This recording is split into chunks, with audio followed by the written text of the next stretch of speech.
Hi welcome back to my channel. ఈరోజు కథ పెళ్లి పుస్తకం 44వ భాగం ముగింపు భాగాన్ని వినేద్దాం. ఉదయం నిద్రలేచిన కరుణ సుమిత్ర గారు హాల్లో ఉన్న తారాను చూసిన తనతో ఇప్పుడు మాట్లాడితే గగన్ మున్నాల గురించి ఏదో ఒకటి అడుగుతుందని చూసినా చూడనట్లు ఏదో ఒక పని చేస్తూ తారాని అబ్జర్వ్ చేస్తూ ఉంటారు. సుమిత్ర గారిని కరుణను చూసిన తారా వాళ్ళు తనకేమీ చెప్పరని అర్థమై వారిని ఇబ్బంది పెట్టడం ఇష్టం లేక గగన్ ఆఫీస్కి కాల్ చేస్తూ ప్రవీణ్ వికాస్లకి కాల్ చేస్తూ గగన్ ఎక్కడున్నాడో తెలుసుకోవడానికి ప్రయత్నించి సెక్యూరిటీ గార్డ్స్ని కూడా అడిగాక అందరూ చెప్పాలనుకోవటం లేదని అర్థం చేసుకుని ఇంకేం చేయకుండా అలా గుమ్మం వైపు చూస్తూ ఉండిపోతుంది. మధ్యాహ్నం అయ్యేసరికి మున్నా గురించి టెన్షన్ ఎక్కువై కళ్ళల్లో నీళ్లు సుడులు తిరుగుతున్నా కళ్ళు తుడుచుకుని సోఫా నుండి అస్సలు కదలకుండా ఇద్దరు తొందరగా వచ్చేయాలని దుర్గమ్మని తలుచుకుంటూ ఏవేవో చెడాలోచనలు కలుగుతుంటే లేదు వాళ్ళకేం జరగదు అని తనకి తానే సర్ది చెప్పుకుంటూ ఉంటుంది. ఉదయం నుంచి గులాబీతో పంపించిన టిఫిన్ టీ నీళ్లు ఏవీ తీసుకోకుండా అలా గుమ్మం వైపే బెంగగా చూస్తున్న తారని చూసి కరుణ ఏడుస్తూ రాజేశ్వరి గారి దగ్గరికి వెళ్తుంది. అప్పటికే మున్నా గురించి ఆలోచించి బాధపడుతున్న రాజేశ్వరి గారు కరుణ తారా గురించి చెప్పాక అందరూ ఏం చేయాలో తోచక ఆ గదిలో నుండి తారాని చూస్తూ హర్ష గారికి విష్ణుకి కాల్ చేసి మున్నా గురించి ఏమైనా తెలిసిందేమో అని అడిగి ఏమీ చెప్పకపోవడంతో దిగాలుగా అలా ఉండిపోతారు. తారా పరిస్థితి సాయంత్రానికి ఏమీ బాగోలేకపోవడంతో గగన్కి కరుణ వాళ్ళు మెసేజ్ చేయడంతో గగన్ 2 గంటల తర్వాత మున్నాని తీసుకొస్తాడు. మున్నాని చూడగానే తారా ఏడుస్తూ సోఫాల నుంచి దిగి గగన్ దగ్గరికి వెళ్తుంది. ఇంట్లో వాళ్ళందరూ తారాతో పాటుగా తన వెనకే వెళ్తారు. గగన్ తారాకి మున్నానిచ్చి ఫ్రెష్ అవుతానని చెప్పి వాళ్ళ గదికి వెళ్ళిపోతాడు. తారా మున్నాని తీసుకుని పట్టుకుని హక్ చేసుకుని కాసేపటికి తన ఫేస్ని ఒకసారి చూసి చేతులు పట్టుకుని ఆడిస్తూ కాసేపటికి కరుణ వాళ్ళకి కూడా ఇచ్చి తర్వాత తను నిద్రపోవడంతో తను తీసుకుని వెళ్ళి గదికి వెళ్తుంది. మున్నాని ఉయ్యల్లో నిద్రపుచ్చి ఫోన్ మాట్లాడొచ్చి బెడ్పై రెస్ట్ తీసుకుంటున్న గగన్ దగ్గరికి వెళ్తుంది. గగన్ ముఖం చాలా అలసటగా బాధగా కనిపిస్తుంటే తనని ఏమీ అడగకుండా తన కోసం కాఫీ తెచ్చిస్తుంది. గగన్ కాఫీ తాగి హెడ్డేక్గా అనిపించడంతో అలా తారా చేయి పట్టుకుని పిల్లోపై తలపెట్టి తారానే చూస్తూ తననేం అడుగుతుందో తనకి ఏం చెప్పాలో అర్థం కాక మౌనంగా ఉంటాడు. తారా మాత్రం ఏం సమాధానం చెప్పకుండా గగన్ షోల్డర్పై తలపెట్టుకుని గగన్ గారు నా కోసం ఎందుకింత స్ట్రెస్ ఫీల్ అవుతున్నారు? ఇప్పటికైనా నాకు నిజం చెప్పొచ్చుగా, మీరు ఇలా ఉంటుంటే నేను చూడలేకపోతున్నాను అని మనసులో అనుకుని మౌనంగా ఏడుస్తూ ఉంటే సముద్రంలో అలడవలే గగన్ తారల మెదడు మనసు అల్లకల్లోలమై ఆలోచనలతో నిండిపోయి ఉంటే వేగంగా కొట్టుకుంటున్న గగన్ గుండె సవడికి అనుగుణంగా తన షోల్డర్పై ఉన్న తార కంటి నుంచి వస్తున్న కన్నీటి బిందువులు గగన్ టీషర్ట్ని తడుపుతున్నాయి.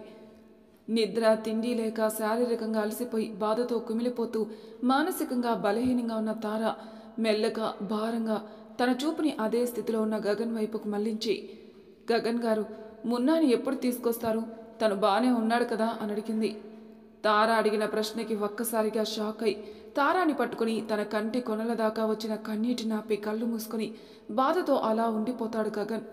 కాసేపటికి గగన్ తారాని చూసి లేని నవ్వుని తెచ్చిపెట్టుకుంటూ తారా ఏం మాట్లాడుతున్నావు? మున్నా అదిగో అక్కడ ఉయ్యాల్లో ఉన్నాడు, తనని అక్కడెందుకు ఉంచావు? ఇక్కడికి తీసుకురా అన్నాడు గగన్. గగన్ గారు మిన్ను బెడ్పై నిద్రపోలేడు, నేను అడుగుతుంది మున్నా గురించి, తనని ఎప్పుడు తీసుకొస్తారు అంది తారా. ఏ నిజం తారాకి తెలియదని తెలియకూడదని ఇంతకాలం గగన్ ఒంటరిగా ఎంతో పెయిన్ టెన్షన్ తీసుకున్నాడో అదే నిజం గురించి తారా మాట్లాడడంతో మాటలు రాక మౌనంగా ఉండిపోతాడు. గగన్ అలా ఆలోచిస్తుండగానే ఏడుస్తూ గగన్ గారు చెప్పండి, మున్నా ఎక్కడ? తను బాగానే ఉన్నాడు కదా, చెప్పండి ప్లీజ్. అసలేమవుతుంది? మిన్నును నాకింతవరకు ఎందుకు దూరంగా ఉంచారు?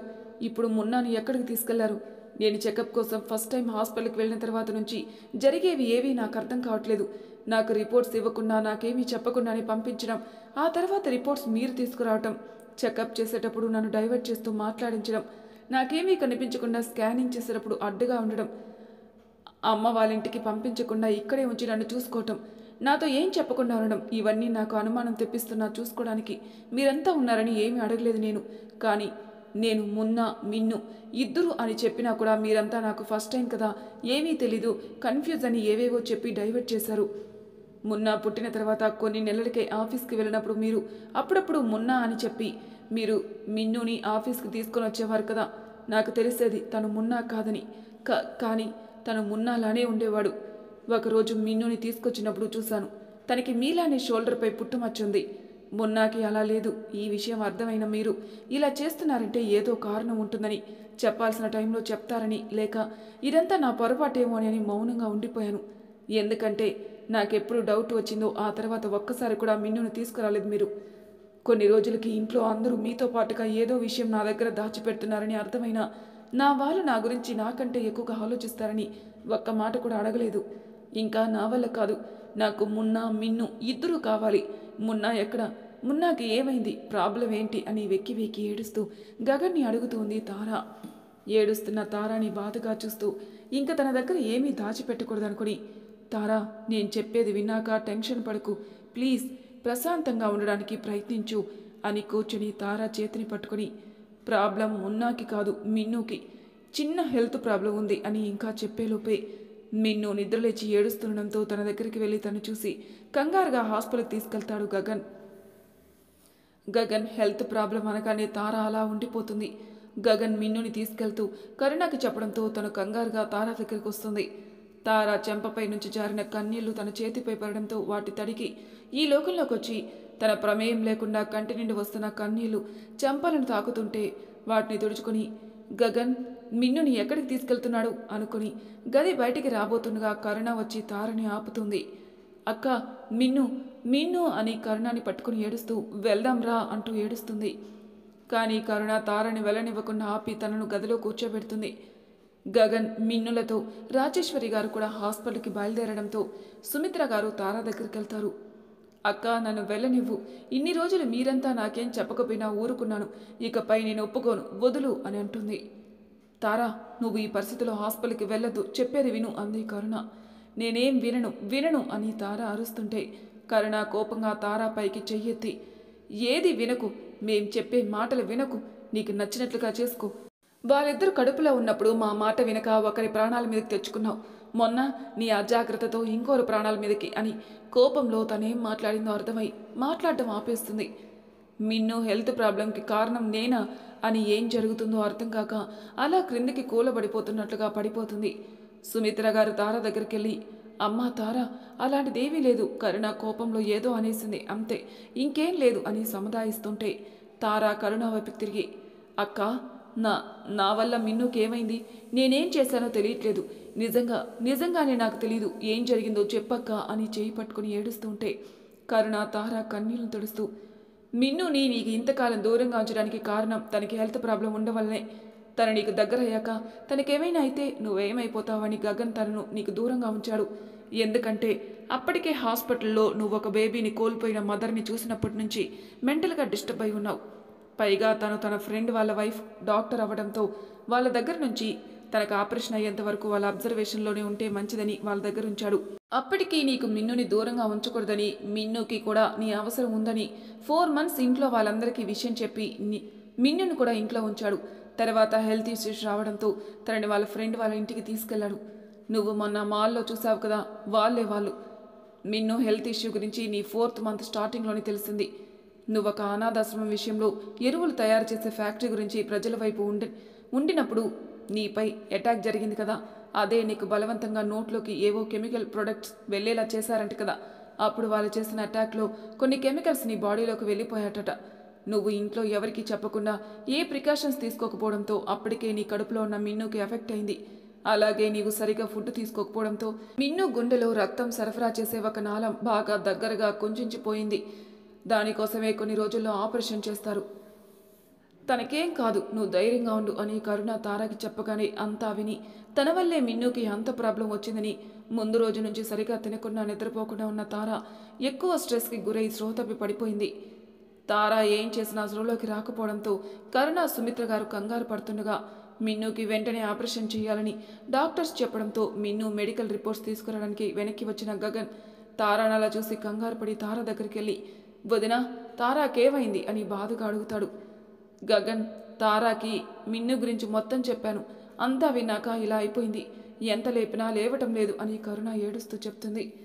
గగన్ తారాని హాస్పిటల్ తీసుకెళ్దాం అని సుమిత్ర గారు అనడంతో గగన్ తారాని చూసి సరే అని లేచి తన సీక్రెట్ రూమ్లోకి వెళ్ళి మిన్ను రిపోర్ట్స్ తెచ్చి వాటిని కరుణకిచ్చి తారాని ఎత్తుకుని క్రిందికి తీసుకొచ్చి హాస్పిటల్కి బయలుదేరుతాడు. కరుణ సుమిత్ర గారులతో, డ్రైవింగ్ చేస్తూ ఉంటే ఒకవైపు మున్నాకి మిన్నులా ఏదైనా ప్రాబ్లం ఉందా అని టెస్టులు చేయడంతో వాటి రిజల్ట్స్ ఎలా ఉంటాయో అన్న భయం ఒకవైపు. తారా మున్నా కోసం కంగారు పడుతుందని, మిన్నుకి కొన్ని రోజుల్లో ఆపరేషన్ అని తెలిసినా ఇంటికి తీసుకెళ్లి తప్పు చేశానా, ఇంత సడన్గా ఆపరేషన్ అంటున్నారు డాక్టర్స్, ఏమవుతుందో అనే భయం ఒకవైపు. వీటినన్నిటికీ తోడు తన తారా ఇలా అయిపోవడంతో గగన్ కళ్ళలో నీళ్లు తిరిగి రోడ్డు సరిగా కనిపించక కారు ఒక పక్క కాపి కళ్ళు తుడుచుకొని తల పట్టుకుంటాడు. సుమిత్ర గారికి కరుణకి ఎప్పుడూ గగన్ని అలా చూడకపోవటం వలన తన బాధను అర్థం చేసుకుని వాళ్ళ కంటి వెంట కూడా కన్నీళ్లు వస్తాయి. నాన్న గగన్, మిన్ను కోసం రిపోర్ట్స్ పట్టుకెళ్ళాలి కదా అని సుమిత్ర గారు గగన్ భుజంపై చేయి వేయడంతో గగన్ వెంటనే హా అని వెంటనే మళ్ళీ డ్రైవింగ్ స్టార్ట్ చేస్తాడు. హాస్పిటల్కి వెళ్ళాక తారాని లోపలికి తీసుకెళ్లి కరుణ వాళ్ళని చూసుకోమని చెప్పి తను మిన్ను దగ్గరికి వెళ్తాడు. అప్పటికే మున్నా రిపోర్ట్స్ రావటం, వాటిలో ఏ ప్రాబ్లం లేదని తెలియడంతో కాస్త ఊపిరి తీసుకుని మున్నాని తీసుకుని హక్ చేసుకుని తనకి నుదుటిన ముద్దు పెట్టి రాజేశ్వరి గారికి ఇచ్చి మిన్నుకి ఆపరేషన్ చేయబోయే డాక్టర్స్ని కలవడానికి వెళ్తాడు.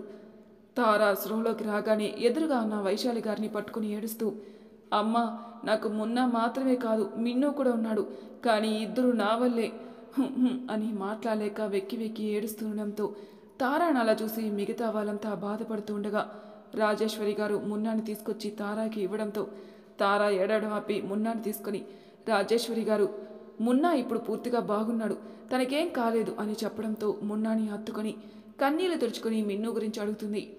ఇంతలో ఒక నర్స్ వచ్చి మిన్ను రిపోర్ట్స్ని రాజేశ్వరి గారికి ఇచ్చి ఆపరేషన్ స్టార్ట్ అయిందని, మీరేం కంగారు పడకండి, అంతా మంచే జరుగుతుందని తారా ముందు చెప్పి వెళ్ళిపోతుంది. నర్స్ మాటలు విన్న తారా, ఆపరేషనా అక్క, త్వరలో చేస్తారని చెప్పావు, కానీ ఈరోజే చేస్తున్నారా, ఏమైంది, మిన్ను బాగానే ఉన్నాడు కదా, ఇంత అర్జెంటుగా ఎందుకు ఆపరేషన్ చేస్తున్నారు అని ఏడ్చే ఓపిక లేకపోయినా బాధతో తన ప్రమేయం లేకుండా వస్తున్న కన్నీళ్లను తుడుచుకొని మున్నాని తీసుకుని మిన్ను ఉన్న ఆపరేషన్ థియేటర్ దగ్గరికి వెళ్తుంది. అప్పటికే అక్కడ గగన్, ప్రవీణ్, వికాస్, తారా, గగన్ల తాతయ్యలు విశ్వనాథ్ గారు, హర్ష గారు, విష్ణు అందరూ ఉంటారు.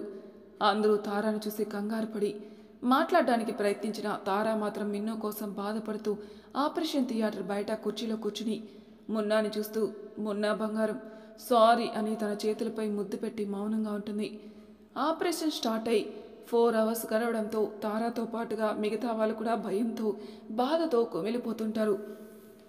ప్రవీణ్, వికాస్ గగన్ని అంత బాధలో చూసి వెళ్ళి తన పక్కన నిలబడతారు. గగన్ వాళ్ళని చూసి అందరినీ ఇంటికి వెళ్ళమని చెప్పడంతో వాళ్ళందరూ అందరినీ ఇంటికి రమ్మంటారు. కానీ ఎవరు అందుకు ఒప్పుకోకపోవడంతో అందరూ ఇలా దిగాలుగా ఉంటే తారా, గగన్లు ఇద్దరు ఇంకా వీక్ అయిపోతారని ధైర్యంగా ఉండమని చెప్పి చివరికి హాస్పిటల్లో ఇంతమంది ఉండడానికి ఒప్పుకోరని చెప్పి ఇంటికి తీసుకెళ్తారు. సుమిత్ర గారు మిన్ను ఆపరేషన్ సక్సెస్ అవ్వాలని, ఇంట్లో వాళ్ళందరి బాధ పోవాలని, హోమం చేయించాలని అమ్మవారి గుడికి అందరితో బయలుదేరతారు. అందరూ వెళ్ళిపోయాక మున్నాని ఒడిలో కూర్చోబెట్టుకుని చెంపలపై కన్నీళ్లు చారికలతో బెంగగా భయంగా ఆపరేషన్ థియేటర్ వైపే చూస్తున్న తారని చూసి తన దగ్గరికి వెళ్ళి పక్కన కూర్చుని తన చేతిని పట్టుకుంటాడు గగన్. గగన్ స్పర్శకి గగన్ వైపుకి తిరిగి కంటి నుండి కన్నీళ్లు ఉప్పొంగిపోతుంటే, అంతా నా వల్లే ఇలా జరుగుతుంది, నేను మంచి అమ్మని కాదు అని గగన్ షోల్డర్పై తలపెట్టుకుని ఏడుస్తుంది తారా.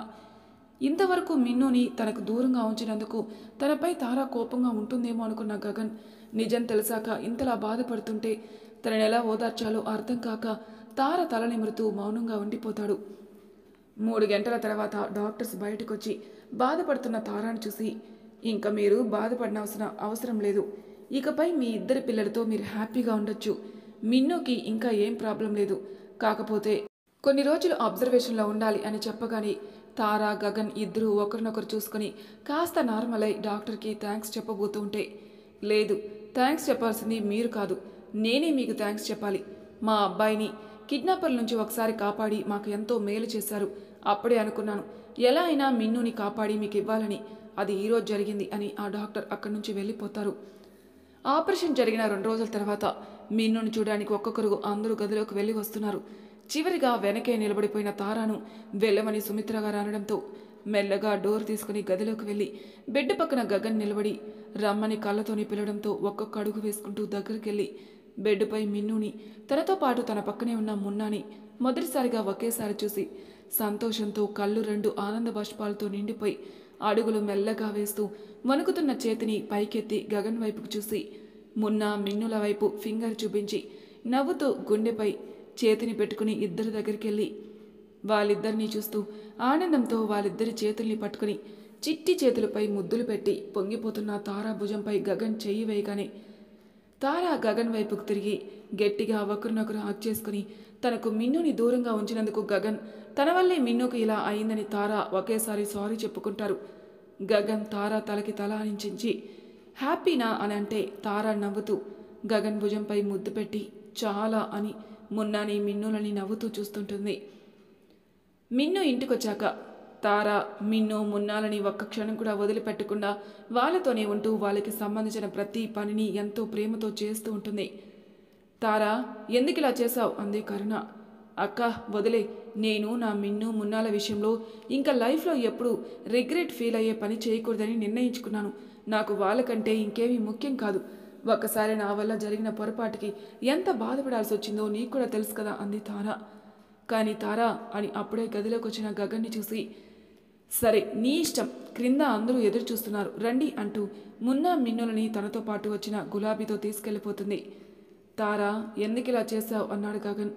డోర్ క్లోజ్ చేసి వచ్చి గగన్ని పట్టుకుని తన కళ్ళలోకి చూస్తూ కామ్గా ఉండిపోతుంది. తారా ఏమీ చెప్పకపోయినా ఏదో అర్థమైనట్లుగా నవ్వి సరే అని నవ్వుతూ తనని హక్ చేసుకుని నాకు అర్థమైంది మాకంటే నీ జాబ్ ఎక్కువ కాదు నీకు, అందుకేగా రిజైన్ చేశావు అని తలపై ముద్దు పెట్టి కళ్ళు మూసుకుని నీ ఇష్టం అని అనగానే ఉండిపోతాడు గగన్.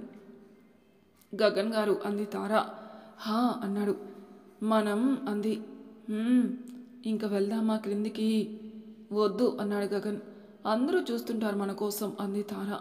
చాలా రోజులైంది తారా ఇలా ప్రశాంతంగా నేను హక్ చేసుకుని, కాసేపు ఇలానే ఉండు తారా అన్నాడు గగన్.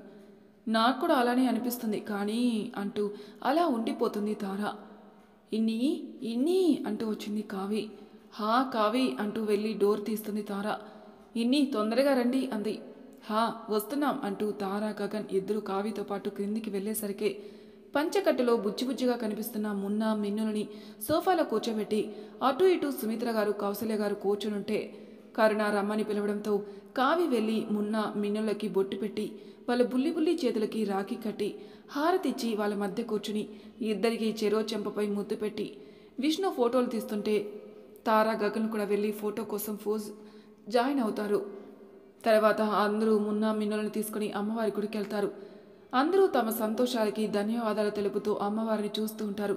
తారా గగన్ ఇద్దరు మున్నా మిన్నులను ఎత్తుకుని ఒకరి కలలోకొకరు చూసుకుంటూ అమ్మవారి వైపుకు తిరిగి వాళ్ళిద్దరినీ ఒక్కటి చేసి వాళ్ళకి మున్నా మిన్నులని ఇచ్చినందుకు మనస్ఫూర్తిగా నమస్కరించి అమ్మవారిని చూస్తూ ఉంటారు.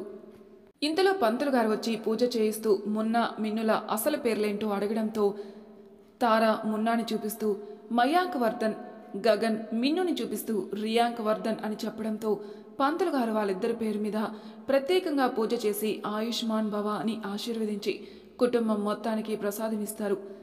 ఆ తర్వాత ప్రవీణ్, వికాస్ వాళ్ళు కూడా రావడంతో అందరూ కలిసి ఇంటికి వెళ్ళి కలిసి భోజనం చేసి సాయంత్రం వరకు సరదాగా గడిపి ఎవరింటికి వాళ్ళు బయలుదేరతారు.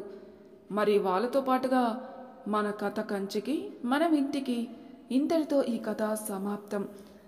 మరి మళ్ళీ మరొక కొత్త కథతో మీ ముందుంటాను. అంతవరకు నా ఛానల్ సబ్స్క్రైబ్ చేయని వాళ్ళు ప్లీజ్ సబ్స్క్రైబ్ చేసుకోండి, లైక్ చేసి షేర్ చేయండి, మీ అభిప్రాయాలు నాకు కామెంట్ రూపంలో తెలియజేయండి. Thank you for listening.